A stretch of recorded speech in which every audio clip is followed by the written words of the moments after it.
ആരോഗ്യ ഇൻഷുറൻസ് മേഖലയിലെ ഞെട്ടിക്കുന്ന തട്ടിപ്പുകൾ.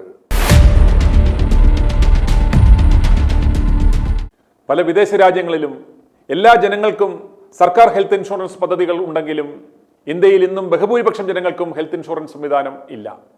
വെറും 37% ജനങ്ങൾക്ക് ഏതെങ്കിലും തരത്തിലൊരു ഇൻഷുറൻസ് പരിരക്ഷ ഇന്ത്യയിലുള്ളൂ.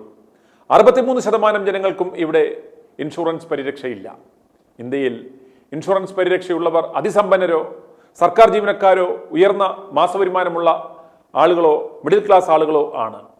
ഒരു അസുഖം വന്നാൽ ലക്ഷങ്ങൾ മുടക്കിയാണെങ്കിലും ചികിത്സിക്കുവാൻ പ്രാപ്തിയുള്ളവർ ആണെന്ന് ചുരുക്കം. എന്നാൽ സാധാരണക്കാരൻ്റെ കാര്യമാണ് കഷ്ടം. അവന് ഇൻഷുറൻസുമില്ല, ചികിത്സിക്കാൻ മാർഗവുമില്ല. ക്യാൻസർ, വൃക്കരോഗങ്ങൾ പോലെയുള്ളവ വന്നു കഴിഞ്ഞാൽ അവൻ്റെ കുടുംബം തകരും എന്ന് ചുരുക്കം. ചികിത്സാ ചെലവുകൾ കുതിച്ചുയരുന്ന ഈ സാഹചര്യത്തിൽ ഹെൽത്ത് ഇൻഷുറൻസുകൾ അത്യന്താപേക്ഷിതമാണ്. കേന്ദ്ര സർക്കാരും സംസ്ഥാന സർക്കാരും ഒക്കെ പലതരത്തിലുള്ള ആരോഗ്യ ഇൻഷുറൻസ് പദ്ധതികളും ആവിഷ്കരിച്ചിട്ടുണ്ടെങ്കിലും അതൊന്നും സാധാരണക്കാരന് ആവശ്യ സമയത്ത് ഉതകില്ല. നിർഭാഗ്യവശാൽ ഇന്ന് ഏറ്റവും കുറഞ്ഞ വിശ്വാസയോഗ്യതയുള്ളത് സർക്കാർ ഇൻഷുറൻസ് പദ്ധതികൾക്കാണ്. സർക്കാരിൻ്റെ ഇൻഷുറൻസ് പദ്ധതികളിൽ എംപാനൽ ചെയ്യപ്പെടുവാൻ ഒരൊറ്റ ആശുപത്രികൾക്ക് പോലും താല്പര്യമില്ല. കാരണം തുക വളരെ കുറവാണ്. ആ തുക ഏത് കാലത്ത് കിട്ടുമെന്ന് ആർക്കും പ്രവചിക്കാൻ പോലും സാധിക്കില്ല. ഇന്ന് ആരോഗ്യ ഇൻഷുറൻസുമായി ബന്ധപ്പെട്ട് പലതരത്തിലുള്ള തട്ടിപ്പുകളും നടക്കുന്നുണ്ട്. പലപ്പോഴും ഇത്തരം തട്ടിപ്പുകൾ പുറത്തു വരാറില്ല. മാധ്യമങ്ങൾ ഇൻഷുറൻസ് കമ്പനികൾക്കെതിരായി ഇത്തരം വാർത്തകൾ നൽകാറുമില്ല. ആരോഗ്യ ഇൻഷുറൻസുമായി ബന്ധപ്പെട്ട് ഏതെങ്കിലും ദുരനുഭവങ്ങൾ ഉള്ളവർക്ക് ഞങ്ങളെ ബന്ധപ്പെടാവുന്നതാണ്. ഞങ്ങളത് വാർത്തയായി നൽകാം. അത് പല ആളുകൾക്കും പ്രയോജനപ്പെടും. അത്തരം തട്ടിപ്പുകൾ ആവർത്തിക്കാതിരിക്കുവാൻ ഇത് ഉപകരിക്കും. ഇന്ന് ITV ന്യൂസ് പ്രേക്ഷകരുമായി ഞങ്ങൾ പങ്കുവയ്ക്കുന്നത് ആരോഗ്യ ഇൻഷുറൻസ് മേഖലയുമായി ബന്ധപ്പെട്ട ചില ആശുപത്രികളും ഇടനിലക്കാരായ ചില സ്വകാര്യ ഇൻഷുറൻസ് കച്ചവടക്കാരും ചേർന്ന് നടത്തുന്ന തട്ടിപ്പുകളിലേക്ക് വെളിച്ചം വീശുന്ന ജോബി എന്ന ചെറുപ്പക്കാരന്റെ ITV ന്യൂസുമായി പങ്കുവച്ച ചില ആശങ്കകളാണ്. എന്റെ പേര് ജോബി എന്നാണ്. ഞാനൊരു വിവരം തരികയാണ്. ഒരു പൊതുവായിട്ടുള്ള കാര്യമാണ്, പൊളിറ്റിക്കൽ അല്ല, ഇൻഷുറൻസുമായിട്ട് ബന്ധപ്പെട്ടതാണ്. നമ്മുടെ കേരളത്തിലെ പല ഹോസ്പിറ്റലുകളിലും നമ്മൾ ഇപ്പൊ എല്ലാവരും ഹെൽത്ത് ഇൻഷുറൻസ് ഒക്കെ എടുത്താണല്ലോ ചികിത്സയ്ക്ക് പോകുന്നത്. അതെ. അപ്പൊ ഈ ക്ലെയിം ഒരു മണിക്കൂർ 2 മണിക്കൂറൊക്കെ നോർമൽ കേസിൽ പാസ് ആവുന്നുണ്ട്.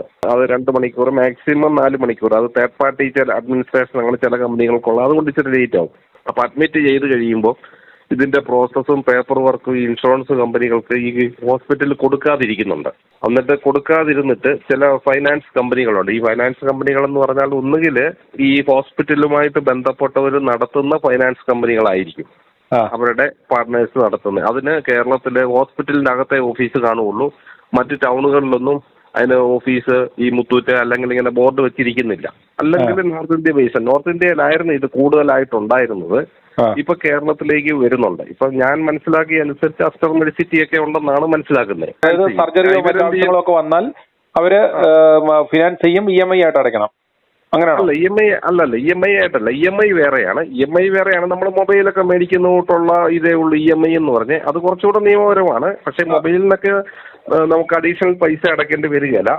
പക്ഷെ ഇതിന് ചെയ്യുന്നത് എങ്ങനെയാന്ന് ചോദിച്ചാൽ, ഇപ്പം ഒരു സർജറിക്ക് ഒരാൾ പോയി, സർജറി അവിടെ ചെന്ന് കഴിയുമ്പോഴത്തേന് ഹോസ്പിറ്റലിൽ നമ്മുടെ കാർഡ് കൊടുക്കുന്നു. അവര് ഇൻഷുറൻസ് ഡെസ്ക് കൊടുക്കും. എല്ലാ ഹോസ്പിറ്റലിലും ഇൻഷുറൻസ് ഡെസ്ക് ഉണ്ട്. നമുക്കിപ്പോൾ തിരുവല്ലയിലെ ഹോസ്പിറ്റലുകളിലുണ്ട്, കോട്ടയത്തുണ്ട്, എറണാകുളത്തൊക്കെ ഞാൻ പല ഹോസ്പിറ്റലിലും കണ്ടു. ഈ ഇൻഷുറൻസ് ഡെസ്ക് കൊടുത്താൽ നമുക്ക് ഇത്ര മണിക്കൂറിന് അവർ വെരിഫൈ ചെയ്തിട്ട് ഇമെയിലായിട്ട് വരും.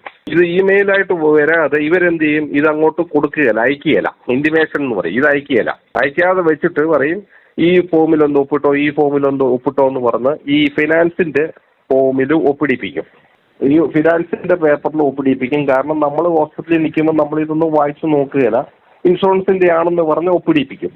എന്നിട്ട് എന്ത് ചെയ്യും, ഇവർ ഈ പേപ്പർ നീക്കുകയില്ല. അപ്പൊ പേപ്പർ നീക്കാതെ ഡിസ്ചാർജ് ചെയ്യുന്ന സമയത്തോ അല്ലെങ്കിൽ ആ സമയത്തായിരിക്കും ഇവരെ ഈ ഇൻഷുറൻസ് കമ്പനി അറിയിക്കുന്നത്. നിയമപരമായിട്ട് ഒരാള് അഡ്മിറ്റ് ആയാൽ ഉടനെ തന്നെ പേഷ്യന്റോ കമ്പനികളെ ഇൻഷുറൻസ് ഡെസ്കിൽ കൊടുത്താൽ അവർ നിയമപരമായിട്ട് അറിയിക്കേണ്ടതാണ്. രാത്രിയിലാണെങ്കിൽ, രാത്രി 9 മണിക്ക് ശേഷമാണെങ്കിൽ ഇൻഷുറൻസ് ഡെസ്ക് പല ഹോസ്പിറ്റലിലും ഇല്ല. കോട്ടയത്തൊക്കെയുള്ള ഹോസ്പിറ്റലാണ് 6 മണിക്ക് ശേഷം ഇല്ല. അങ്ങനെയുള്ളൊരു കേസിലെ വൈകിപ്പിക്കാൻ പറ്റുള്ളൂ.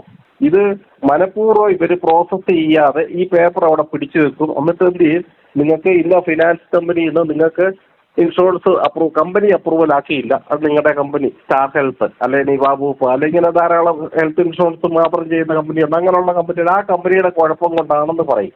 അങ്ങനെ ക്ലെയിം കൊടുക്കുകയില്ല. എന്നിട്ട് ലാസ്റ്റിൽ നമ്മൾ ഡിസ്ചാർജ് ചെയ്ത് ഒരു 5 ദിവസം കഴിഞ്ഞോ 6 ദിവസം കഴിഞ്ഞായിരിക്കും നമ്മൾ ഡിസ്ചാർജ് ചെയ്യുന്നത്. ആ ലാസ്റ്റ് മൂവ്മെന്റിലായിരിക്കും ഇവർ പ്രോസസ് ചെയ്യുന്നത്. അപ്പോൾ ഇവർ പറയും, നമ്മളോട് പറയും ആ ലോൺ നിങ്ങൾക്ക് അപ്രൂവൽ ആയിട്ടുണ്ടെന്ന് പറയും. അപ്പോൾ എന്ത് ചെയ്യും, നമ്മൾ എന്ത് ചെയ്യും, ആ കമ്പനി നമുക്ക് വേണ്ടി ഇത് ചെയ്യും. നമ്മൾ ആ കമ്പനിക്ക് പൈസ അടയ്ക്കണം. Third party company. ഈ ഫൈനാൻസ് കമ്പനി എന്ന് പറഞ്ഞാൽ ഇതിന് നമുക്ക് അറിയുന്ന കമ്പനിയൊന്നും അല്ല.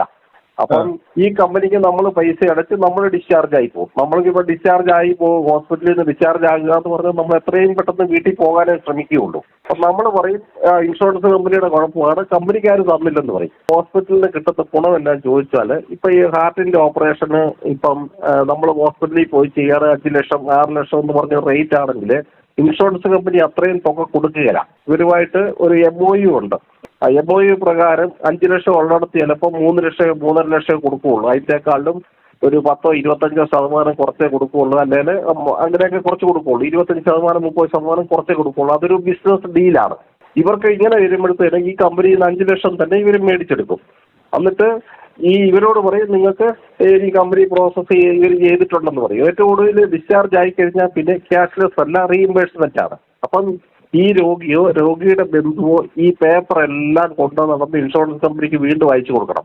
അവിടെ മരുന്നിന്റെ പേപ്പർ, ലാബിന്റെ പേപ്പർ, എക്സ്റേയോ സ്കാനിങ്ങോ അൾട്രാസൗണ്ടോ എന്തെങ്കിലും ചെയ്തിട്ടുള്ള എല്ലാ പേപ്പറും കൂടെ പ്രോസസ് ചെയ്ത് ഈ കസ്റ്റമർ ഇൻഷുറൻസ് എടുത്തയാള് ചെയ്യും. അപ്പൊ അവിടെ എന്ത് ചെയ്യും, 5 ലക്ഷം രൂപ ക്ലെയിം വന്നെടുത്ത് കമ്പനി ആ 3.5 ലക്ഷം ഇവർക്ക് കൊടുക്കുകയുള്ളൂ.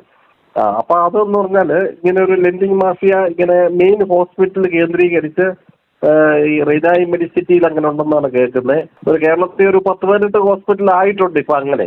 അപ്പൊ പുറമേ നോക്കുകയാണെങ്കിൽ നമ്മളോട് പറയുന്നത് എന്താണെന്ന് ചോദിച്ചാൽ, നമ്മുടെ ഇൻഷുറൻസ് ക്ലെയിമിന് താമസം വന്നാൽ നമ്മളെ ഹെൽപ്പ് ചെയ്യുന്ന ഒരു ഫിനാൻസ് കമ്പനി എന്നൊരു രീതിയിലാണ് ഹോസ്പിറ്റലുകാർ നമ്മളോട് പറയുന്നത്. ഇവരുടെ നേട്ടം എന്താ? ഈ ഫിനാൻസ് ചെയ്യുന്നവൻ അവന് ഇൻട്രസ്റ്റ് ഉണ്ട്. ഹോസ്പിറ്റൽ ഒരു വീതം ഇവർക്ക് കൊടുക്കും.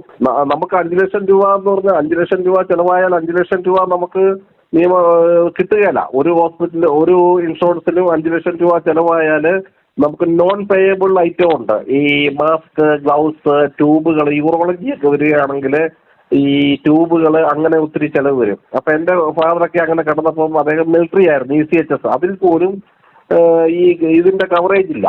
അപ്പം ഡിസ്പോസിബിൾ ഐറ്റംസ് ഒത്തിരി ഉണ്ട്, നമ്മൾ കാണാത്തതിൽ അപ്പുറം. നമ്മൾ ഈ കോവിഡ് വന്നപ്പോഴാണ് ഈ ഡിസ്പോസിബിൾ ഐറ്റം അല്ലെങ്കിൽ നോൺ പേയബിൾ ഐറ്റം എന്നൊക്കെ പറഞ്ഞ് കൂടുതൽ ജനങ്ങൾക്ക് മനസ്സിലായത്.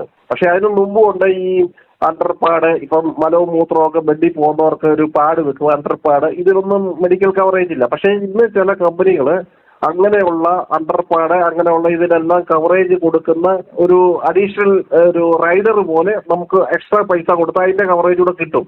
അപ്പം ഇതിന്റെ കുഴപ്പം എന്താണെന്ന് ചോദിച്ചാൽ, ഇങ്ങനെയുള്ള സാധനത്തിന്റെ കവറേജും കിട്ടുകയില്ല. ഇവർക്ക് ഈ കസ്റ്റമർക്ക് ഈ പേഷ്യന്റിന് വൻപിച്ച നഷ്ടമാണ് വരുന്നത്. കാരണം പേഷ്യന്റിന് ഈ ഇങ്ങനെയുള്ള നോൺ പേയബിളിന്റെ കവറേജും കിട്ടുകയില്ല. പക്ഷേ ഹോസ്പിറ്റലിൽ എന്ത് ചെയ്യും, ഈ ഇവരുടെ മാക്സിമം ബില്ല് അടിച്ച് ഇവർക്ക് കൊടുക്കുകയും ചെയ്യും. ഇൻഷുറൻസ് കമ്പനി അത് കൊടുക്കുകയില്ല. അപ്പം നമ്മൾ ഇതിൻ്റെ അകത്ത് ഓരോന്നും ഈ ഇൻഷുറൻസ് കമ്പനി അവരുടെ നിയമത്തിൽ കൂടെ പോരുമ്പോൾ ഉപയോഗിക്കും ഓരോ രേഖകളും വീണ്ടും വീണ്ടും ചോദിച്ചുകൊണ്ടിരിക്കും. കാരണം ഇത് കൃത്യ ഓർഡറിൽ കൊടുത്തില്ലെങ്കിൽ ഡിസ്ചാർജ് സമ്മറി, അതായത് വന്നപ്പം തൊട്ട് ഡിസ്ചാർജ് വരെ ഉള്ളത് ഓരോന്നും ഓർഡറിൽ കൊടുക്കണം. അപ്പം സാധാരണ ആൾക്കാർ ഇൻഷുറൻസ് കമ്പനികളെ കുറ്റം പറയും, സ്റ്റാർ ഹെൽത്ത് മോശമാണ്, അല്ലെങ്കിൽ ന്യൂ ഇന്ത്യയുടെ ഇൻഷുറൻസ് മോശമാണ്, HDFCയുടെ മോശമാണെന്ന് പറഞ്ഞാൽ കമ്പനിയെ കുറ്റപ്പെടുത്തി അങ്ങ് പോവുകയാണ്. പലർക്കും അറിയത്തില്ല. ഞാൻ ഈ മ്യൂച്വൽ ഫണ്ട് ഇൻവെസ്റ്റ്മെന്റ് സർവീസാണ് ഞാൻ കൂടുതലായിട്ട് ചെയ്യുന്നത്. ഈ മ്യൂച്വൽ ഫണ്ട് എന്നൊക്കെ പറഞ്ഞ ഇതാണ് ഞാൻ ചെയ്യുന്നത്. അപ്പം ഞാൻ ഇതുമായിട്ട് ബന്ധപ്പെട്ട് പലരോട് ചോദിച്ചപ്പോഴത്തേന് പലർക്കും ഇത് പറയാൻ പേടിയാണ്. ഉണ്ടെന്ന് പറഞ്ഞു, വലിയ ടീം അതിന്റെ പിന്നെ പ്രവർത്തിക്കുന്നതെന്ന് പറഞ്ഞു. അപ്പൊ ഇത് ഇപ്പൊ കണ്ടിന്യൂസ് ആയിട്ട് കേരളത്തിൽ പലയിടത്തും നടക്കുകയാണ്.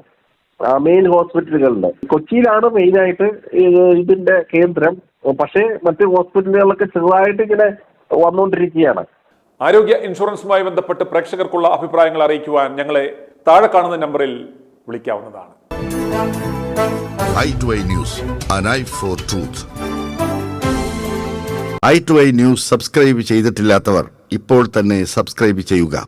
നോട്ടിഫിക്കേഷൻ ലഭിക്കുവാൻ ബെൽ ബട്ടണും അമർത്തുക.